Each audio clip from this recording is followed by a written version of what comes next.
Абсолютно любой, кто сейчас смотрит на график биткоина, который упал более чем на 15% всего за 2 недели, задается лишь одним вопросом: когда прекратится это падение? Да, друзья, после тестирования уровня 72 тысячи на фоне снижения инфляции в США, цена биткоина стабильно летит вниз, оставляя за собой все больше красных свечей. И пока биткоин торговался выше поддержки 65 тысяч, надежды на возобновление его роста еще оставались. Но когда за последние 2 дня на рынке всплыло огромное количество новостей и фуда, все больше инвесторов, а также опытных аналитиков прогнозируют дальнейший обвал до уровня 50 тысяч долларов. Такие прогнозы усилились, особенно после сообщения биржи банкрота MTGOX, которая в понедельник заявила, что уже в июле начнет производить выплаты своим пострадавшим клиентам, а суммы там далеко не маленькие. Ведь только биткоина они хотят выплатить 142 тысячи монет на 8,5 миллиардов долларов. На этом фоне создается угроза потенциальных продаж. А как сказал аналитик Эрик Балчунас,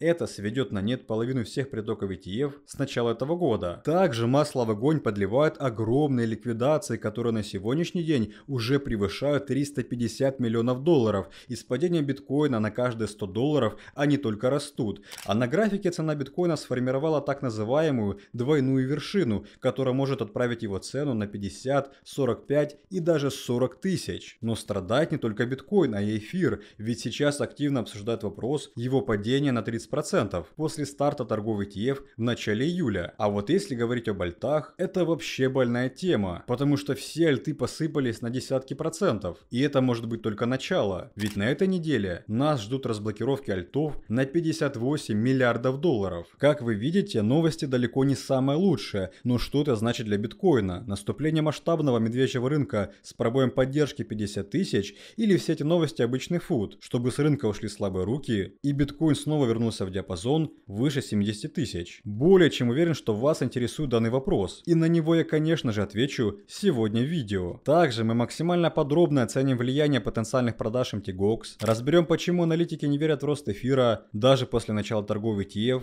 Вы узнаете, как киты прямо на наших глазах манипулируют биткоином, заставляя нас его продать. Дополнительно я вам покажу, за какими важными событиями стоит следить на этой неделе, а благодаря теханализу биткоина, который мы проведем под конец видео, вы будете четко понимать, что вам сейчас необходимо делать с биткоином и альтами, которые находятся в просадке. Так что внимательно смотрите до конца, а перед просмотром поддержите ролик лайком, ведь несмотря на падение, 2 июля могут запустить торги ETF на эфир, что увеличивает шансы на спасение альтов. Это событие заслуживает отдельного видео, поэтому давайте с вас 1500 лайков, и мы его обязательно сделаем. Ну а теперь без лишних слов, приятного вам просмотра, с вами Влад, мы начинаем.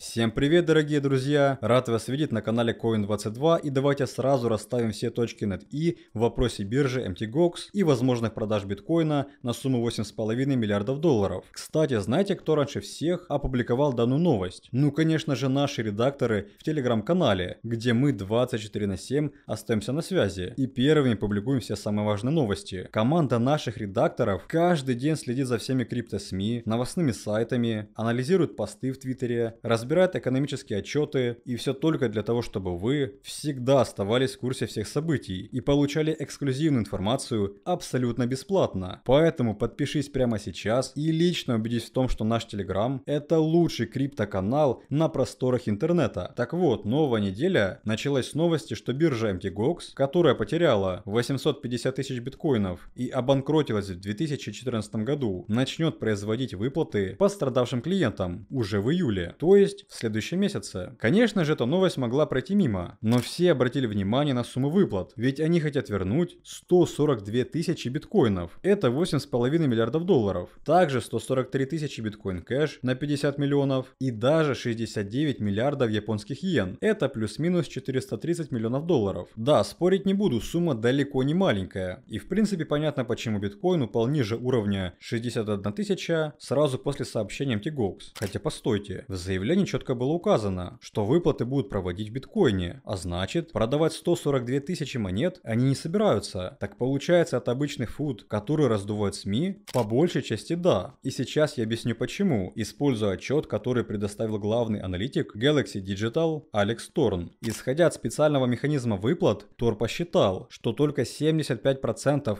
пострадавших клиентов получат выплаты в июле, а это уже общая сумма падает до 95 тысяч биткоинов. Из них 20 тысяч монет передадут фондам, 10 тысяч выделят для фирмы Bitcoin BK, и только оставшиеся 65 тысяч биткоинов распределят между отдельными кредиторами. Но поскольку Алекс Тор лично общался с представителями MTGOX, он узнал, что большую часть выплат получат крупные инвесторы, которые уже давно держат биткоин и не собираются его продавать, а из 65 тысяч монет Тор выделил только 10%, то есть из 142 тысяч, которые пишут в СМИ, потенциально могут продать только 6,5 тысяч монет, а это 380 миллионов долларов, что уже не так критично. И это также подтвердил аналитик Эрик Балчунас. Тем не менее, эта новость все равно оказала сильное влияние на инвесторов и на биткоин, который под конец понедельника уже упал ниже поддержки 60 тысяч долларов. Но неужели только это создает давление продаж? Ну, конечно же нет. Вчера CoinShares выложили еженедельный отчет, в котором указали, что оттоки капитала из криптофондов продолжаются вторую неделю подряд. И с 17 по 21 июня инвесторы вывели 584 миллиона долларов. При этом в отчете указали, что настоящая коррекция уже идет, а причиной падения является негативный настрой инвесторов на снижение ставок ФРС. Но с этим я не согласен, ведь вот в этом ролике я вам уже показывал расхождение корреляции между индексом S&P 500, который пробил рекордный максимум, и биткоином. Как вы видите, акции растут даже несмотря на скачок индекса доллара, а все потому, что вероятность на снижение ставки в сентябре до сих пор остается выше уровня 60%. Этим я хочу сказать, что на биткоин влияют другие факторы, одним из которых являются киты, которые прямо сейчас держат цену биткоина под своим контролем. Сервис, который отслеживает действия китов, показывает, что они перемещают ликвидность ниже рыночной цены в торговом стакане, чтобы повлиять на динамику биткоина. Нехватка ликвидности, особенно от больших китов, которые, кстати, сейчас сократили транзакции на 42% и все меньше открывают лонгов, оказывает максимально негативное влияние на биткоин, которые подпитывают ликвидации, превышающие 350 миллионов долларов за последние 24 часа. Таким образом, сложно не заметить, что падение на рынке продолжается уже вторую неделю подряд. Но знаете, какую важную деталь я хочу подметить? Рынок падает не из-за наличия каких-то негативных катализаторов, ведь вы сами видите, что критичных причин для глубокого медвежьего рынка нет. Это не 22 год, когда инфляция пробивала рекорды, скамилась Terra Luna и банкротилась FTX, после чего все старались держаться подальше от крипты. А все это происходит из-за отсутствия положительных катализаторов. Заметьте, в последние месяцы шумиха вокруг крипты упала. Есть только локальные новости, которые могут повлиять на ту или иную монету, но в общем плане ничего нового не происходит. А крипта — это такая вещь, что если ее не обсуждают и на рынке не появляются положительные новости, она расти не будет. Исторически такие фазы наблюдались в каждом цикле. И лично из своего опыта могу сказать, что паниковать и продавать свой портфель точно не стоит. Лучше хеджировать свои позиции и шортить рынок, как это сейчас делают с акциями компании Майкла Селлера. А кстати, открыть шорты или купить любую криптовалюту вы можете на бирже OKEX, которая, во-первых, является нашим официальным партнером, а во-вторых, сейчас OKEX проводит летнюю промо-акцию Bull Run, в которой каждый из вас может абсолютно бесплатно получить до 5000 долларов, лишь за то, что вы торгуете. Условия максимально простые. Для начала пройдите регистрацию по нашей ссылке в описании, что также вам позволит получить сюрприз-бокс. Внесите депозит от 100 USDT и знайте, что после этого просто торгуйте на фьючерсах. Если ваш торговый объем до 1 июля составит даже 500 долларов, вы получите 10 долларов. И чем больше будет ваш объем, тем больше шансов получить 5000 USDT. А для этого необходимо активно торговать. Большой плюс в том, что вы торгуете с максимально низкими комиссиями и при этом получаете такие отличные бонусы. Также OKEX каждый месяц проводит много розыгрышей, эксклюзивных предложений и наград для тех, кто ежедневно открывает сделки. Лично я уже принимаю участие в этой акции и вам также рекомендую. Поэтому поспешите, ведь данный сезон продлится только до конца месяца. Но вы меня можете спросить, если это похоже на локальную коррекцию, не поздно ли тогда открывать шорты? Вопрос действительно хороший, поэтому давайте разберем, насколько низко может упасть биткоин в ближайшее время. Учитывая, что в начале этой недели он уже пробил 60 тысяч, нам стоит опасаться продолжения фигуры двойной вершины. Это медвежья модель, которую используют в теханализе. Она состоит из двух пиков, а также этой впадины посередине и обычно появляется после заметного восходящего тренда. Второй пик представляет собой истощение восходящего тренда, а возможный прорыв минимального уровня между двумя пиками подтверждает смену медвежьего тренда. Эту фигуру на днях подробно описал известный аналитик Маркус Тиллен. У себя в Твиттере он прогнозирует, что технический биткоин, похоже, следует за формированием двойной вершины, в то время как вот этот уровень поддержки уже пробит. Таким образом, это движение цены на графике должно быть нашим базовым сценарием, потому что с пробоем данной локальной поддержки биткоин может упасть до уровня 50 и даже до уровня 45 тысяч долларов. В принципе, я не исключаю такой прогноз, но я не считаю, что мы упадем ниже уровня 50 тысяч. По той причине, что в этом диапазоне проходит ключевая скользящая средняя линия. 200-дневный EMI неуклонно растет и сейчас движется выше уровня 57 тысяч. Биткоин более полугода торгуется выше 200 EMI, и для пробоя данного уровня нужно, чтобы цена хотя бы неделю торговалась ниже уровня 60 тысяч и пробила вот этот диапазон спроса. То есть кроме фуда вокруг биржи MTGOX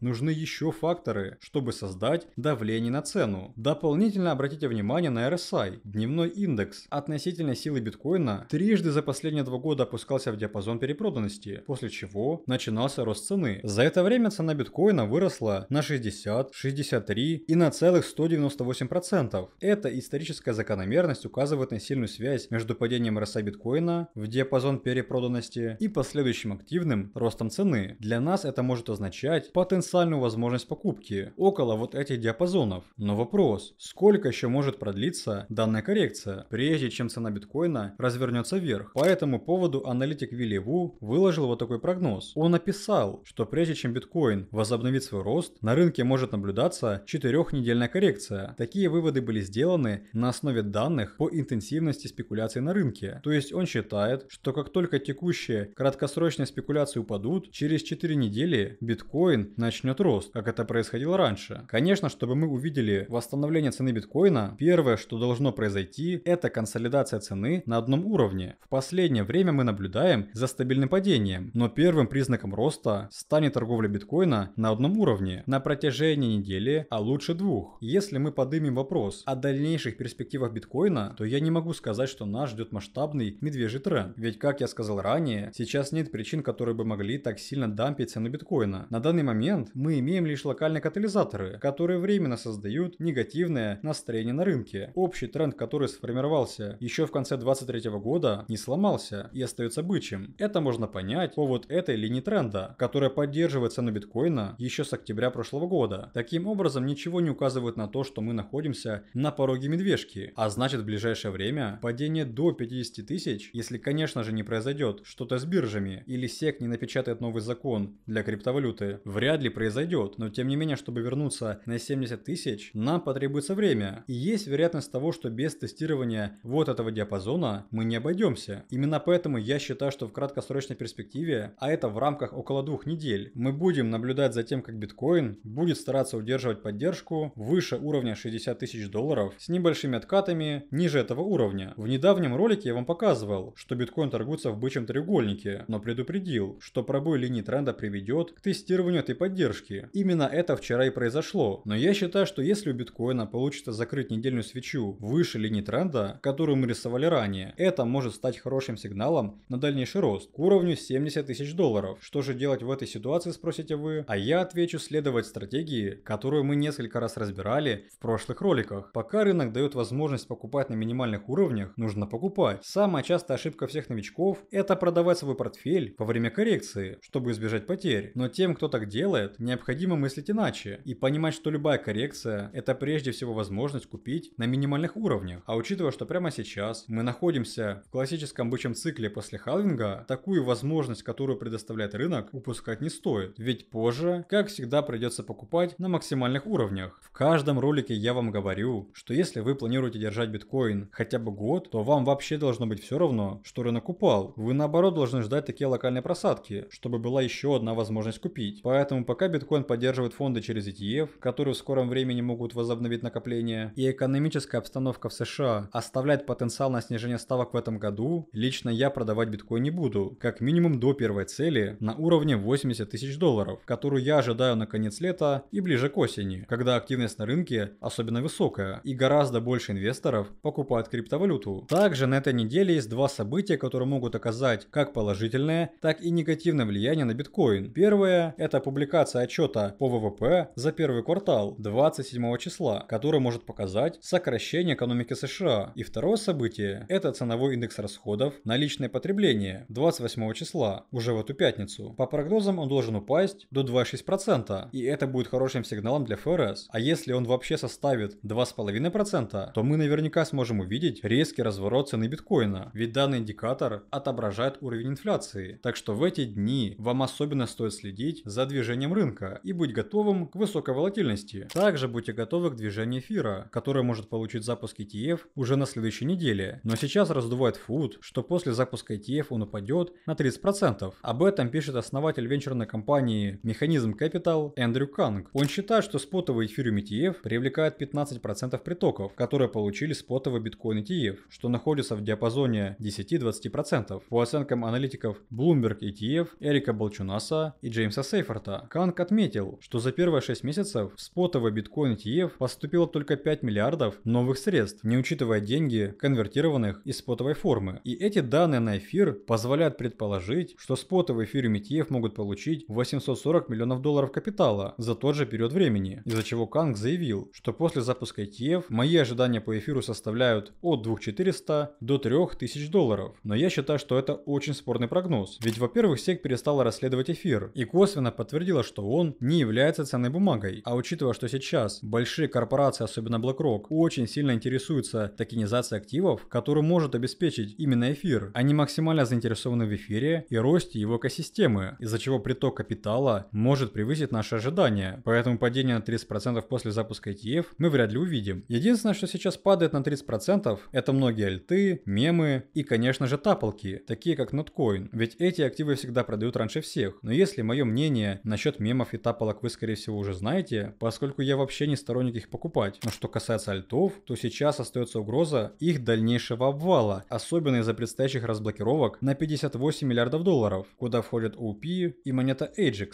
Но если вы хотите более подробно узнать, что происходит с альтами и какие монеты стоит покупать на коррекции, то посмотрите вот эти видео. Там я все рассказал максимально подробно и четко сделал прогноз на перспективы альтов. Сегодня же мы больше уделили время биткоину, потому что именно он создает тренд на рынке. А учитывая все факторы, которые мы сегодня разобрали, я больше склоняюсь к возможному локальному откату до уровня 57 тысяч и дальнейшему возвращению цены в диапазон 65 и 70 тысяч долларов. Ведь я всегда стараюсь смотреть на более широкие временные рамки, поэтому используйте коррекцию в свою пользу и покупайте на минимальных уровнях, чтобы во время восстановления рынка оставаться в плюсе. Тем не менее, мне также интересно, что вы думаете насчет будущего движения биткоина. Напишите в комментариях ваши прогнозы и как вы думаете, нас ждет рост или биткоин продолжит падать. Также не забывайте, что будущие отчеты вы первыми можете получить в нашем телеграм-канале, так что подписывайтесь, жмите колокольчик, ведь новое видео выйдет уже очень скоро. Вам желаю удачи, спасибо за просмотр, до скорых встреч!